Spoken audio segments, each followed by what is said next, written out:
Hello, students. So right now we'll learn the constructors, the different kinds of constructors used to create Jeroo objects. You can always get help here in the language summary, which takes you to this, where you will see the last tab instantiation. You will see the different kinds of constructors that you can use. All right. So let's go ahead and start working. So in this, so I'll start by typing in method main.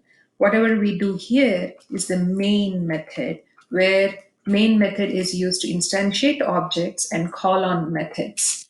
So an object is where the object is behaving just like how you define in the main method.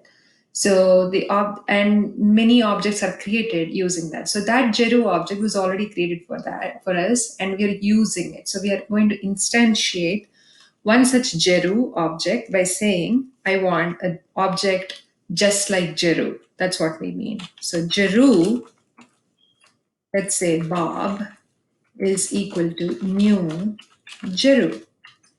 You have to open and close. Do not forget the semicolon. That's the end of the statement. So Jeroo Bob equals new Jeroo. This is a constructor, and you can immediately check if your code is correct. So I would recommend you to do that, because computer science is a place where the coding actually will take a lot of time if there are some bugs in it, if something went wrong. So as of now, it is good. And let's go to the next step. Now see, it has created a Jeroo. If you see, the Jeroo is named Bob here, down here, and it has 0 flowers in hand. That's what it means. So we can do different things with Jeroo. So how it is constructed. So if you see here, when you say new Jeroo 8, if you have some attribute here, 8, it says it will create Jeroo in the direction east. By the way, there are 4 different directions, and we'll talk about that as we go. So 8 is the number indicating that this Jeroo Kim was created with 8 flowers in his hand. So we can do something like that in our code too. This time we'll say, we have to stop the code. And Jeroo, say, we'll use the word Kim again, new Jeroo with 10 flowers in hand. So that's another constructor. You can write comments. You can say Kim has 10 flowers and is facing east. By default, every Jeroo faces east. So let's run this code. So we have here, it went to the first line. So that first line is highlighted. In the next step, you'll see that the Bob is created. Now it's going to exit, play the second line. And now you see Kim is also constructed, not yet, hold on. Maybe Jeroo started on another Jeroo. So it doesn't like that. So maybe we should actually comment this. So we'll comment that.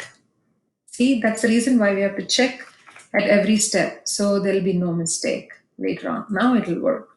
So it doesn't like objects creating in the same place, 2 objects. So we don't want the objects to overlap. That's the idea. So this has 10 flowers facing east. And if you go ahead, you'll see Kim now has 10 flowers in hand. So you can actually improve on this. If you go to the Jeroo again, you will see that 3, 4, you're asking that particular Jeroo to be in a certain place and holding so many flowers or not. So you'll have different constructors like this. If you want to specify the location, you have to specify the location with the cursor. Suppose we want the cursor location at 9, 4. So we can say, we'll talk about flower states handle later. We'll give Kim its position. So now if you see, if you run the code, there is Kim at 9, 4. So I want you to experiment on different constructors this way, so you'll get used to it. All right? Please, this is your major reference. You can experiment on different constructors. All right. Thank you so much for watching. I'll see you next time.